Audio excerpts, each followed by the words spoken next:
Hi there, everybody. Welcome back to the channel. Today we are working on something a little bit different, a little bit unique, something a little bit out of the ordinary, which is kind of nice.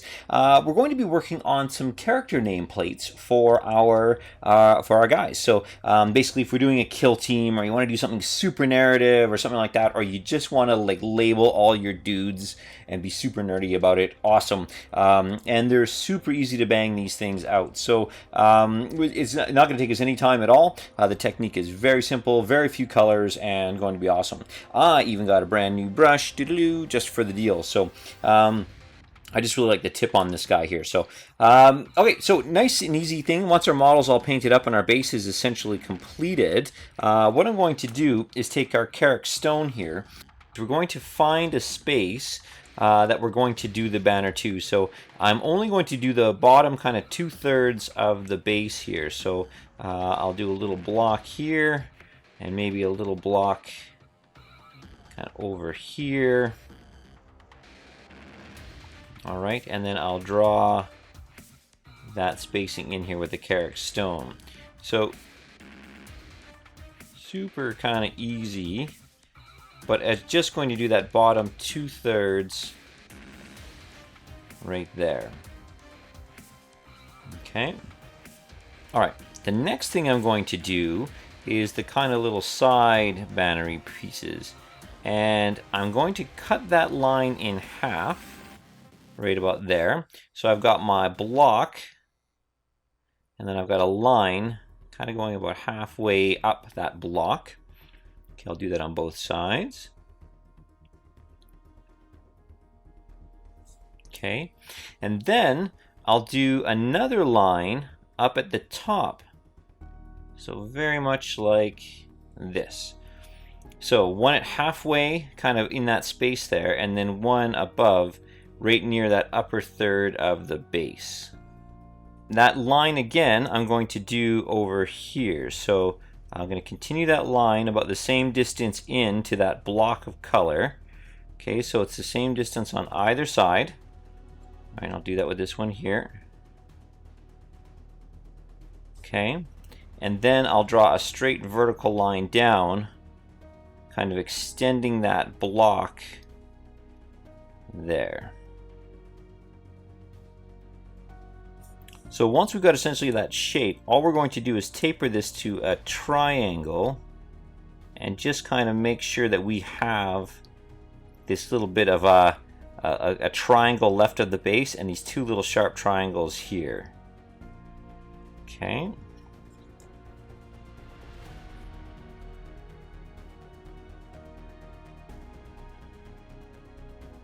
So because I don't want this to go on too thick, now that we got that basic shape, I'll just go in again and just do a second coat on there. And I can always touch up if I've got that, if I kind of went over a little bit too much, I can always come back in and sneak in a little bit of that base color just to kind of clean that up a little bit. Now the next step is going to be to take Screaming Skull, and we're essentially going to highlight that banner. Now, if we think of it again as that main block plus kind of the two side curlicues is the technical name, I'm sure. So if we look at it as the two main blocks, what I'm going to do is do essentially an edge highlight over that main block, even though it's all the same color. Okay, and I'll do the same with this here. And I'll do it across the top.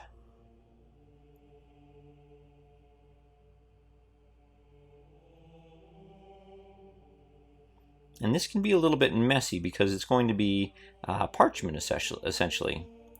So we can do some vertical notching in there. We can go in there and kind of highlight over top. But any of that Carrick stone that you leave behind will essentially represent just kind of that lower point in the kind of variations of texture on the parchment. Now, leaving a little bit of space there, I'll go in again. Okay, and I'll highlight, but I'll leave a little bit of that Carrick stone in there.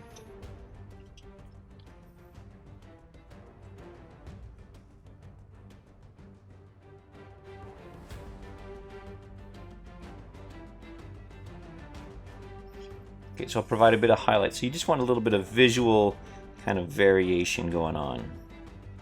Okay, so I'll let that dry, and then I'll do a little bit of touching up, just coming back in, just to kind of notch stuff in a little bit, but we're getting pretty close. You can see I went a little bit over on the base here. I'm just going to go and do a quick, just kind of a coloring in there, just to frame that off just a little bit better. But essentially, the look that we're looking for is good. I'll let that dry, and we'll come right back and then pen it in. Okay, so we've let the colors kind of dry, and because we're going to be writing on them pretty much exclusively from here on out. The painting is done. Now we're going to move on to the pen work side of things. So I could paint, like you could pin wash or you could pin paint, but why? You've got these amazing tools available to you. These are Micron pens. They're available from any art store basically, and this is the 005, so it's a pretty fine detail brush. It's a pretty fine detail pen. And they're super easy, super nice to use, waterproof, all that other stuff. So with this, our scroll work now, it's a little messy, right? But that's okay. We don't want to be too precise in terms of what we're doing here, because we want it to look kind of organic, or we want it to look like scroll work. We can see that we've got the detail here of the Carrick stone, the khaki background, and that stone colored, that screaming skull at the front. And we got a little bit of irregularity in there, which is great. And we're only going to kind of continue to work with that irregularity as we go along.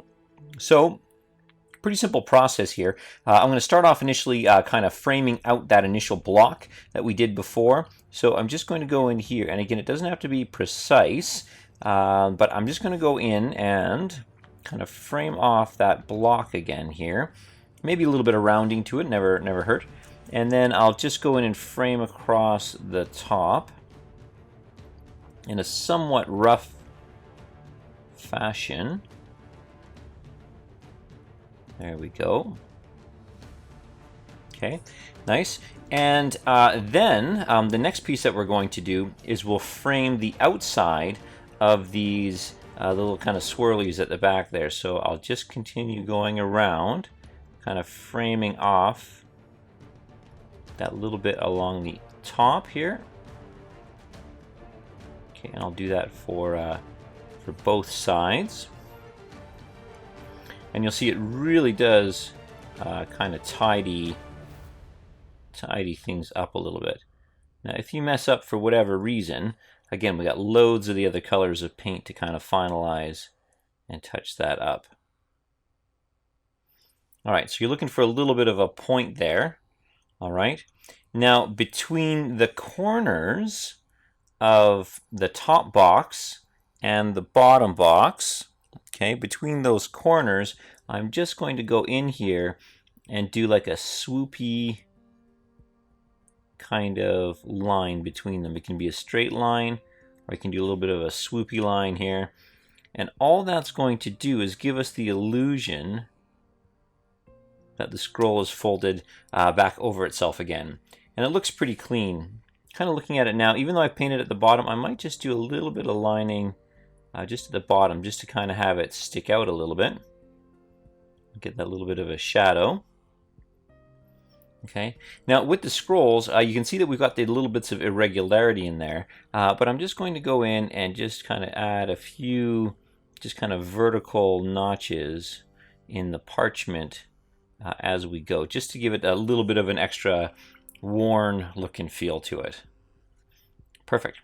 Okay, next up we're going to work on the lettering. So nicely blocked off, nice and visual, easy to see, and we'll now start on the lettering of things. So going into Kill Team, you can pick your name or what have you, and what I'm going to do is I'm going to use Amadeo. So if we were to use a name like Lucas, this is my horrible writing.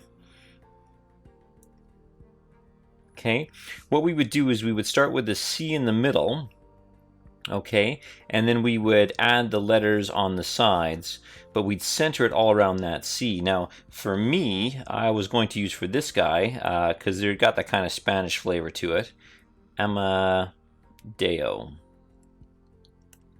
Now, because I've got the 3 letters going on here, okay, because I've got the 3 letters, what I'm going to do is just start with the A and the D first, and then I'll add the other 2 on the sides as well.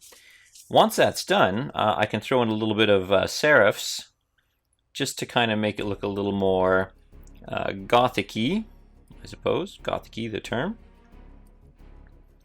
I'll put them on the E, and then I'll do a slash through the O. So that's kind of what I'm looking for in a loose format.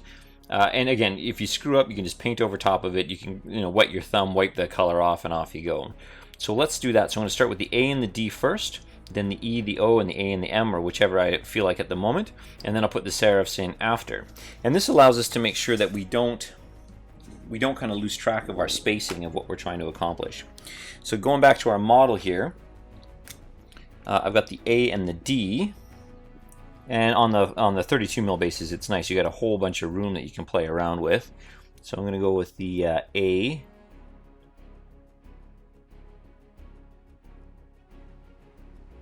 Okay, and then the D.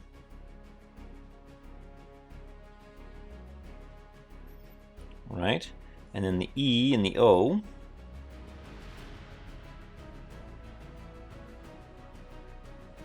And the O. I'll draw the line through that. Now I'm just missing the M and the A, or A and M I guess, but I'll go backwards here.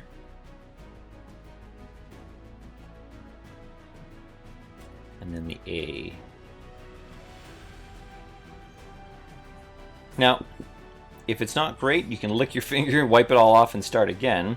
But that's the general idea that you can go in. If you want to add a little bit more personality, you can always go in and throw on serifs. Right? And all it takes is a little bit of work and practice, and you'll get basically the name tags set up super easily. Alright, so this is the finished product, if I haven't done fidgeting, I guess. And it's a little off-centered, so I can actually fix that now. I wasn't happy with the original set of characters, so I took a little bit of Screaming Skull and just kind of went over top and erased the characters there, and then I just went over top after it dried.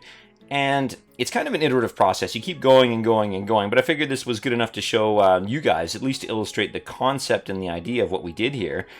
And I like it. I think it's really cool. I mean, for a kill team, being able to refer to your characters by name is always great in a game or something, but having your friend being able to go and look and see the actual name of your guys as you go is pretty cool. Now, if you do flesh these armies out and you actually end up doing kind of a larger army starting with a kill team, which I'm sure GW would love if you did, and come on, let's be honest, it's awesome to do. It'd be neat because these would be your kill team characters, and now maybe they're leading the squads, or they're kind of involved in the squads, and you got a bit of history associated with them, so I think it's kind of a cool, nerd, awesome thing to do this. So that concludes our kind of Scrollwork character nameplate. And the next one I'm going to be doing is a metallic nameplate, and we'll do one kind of in maybe a gold or one kind of in a silver, depending on what we want to achieve. But this is just kind of a cool, fun little thing to do, and I figured I'd share the idea and the technique with you guys anyway. So that's it for this one, guys. Thanks a lot for watching. If you liked the video, obviously hit the like button. We'll throw more of these out there. If you want to see more videos that do everything from painting tutorials to gaming to kind of just cool little dumb things like this, hit the subscribe button. And if you want notifications on all your devices, just jab that little bell right beside it there. And that's it. Hope it was of value. Hope you guys have some fun with it, and we'll catch you guys in the next video.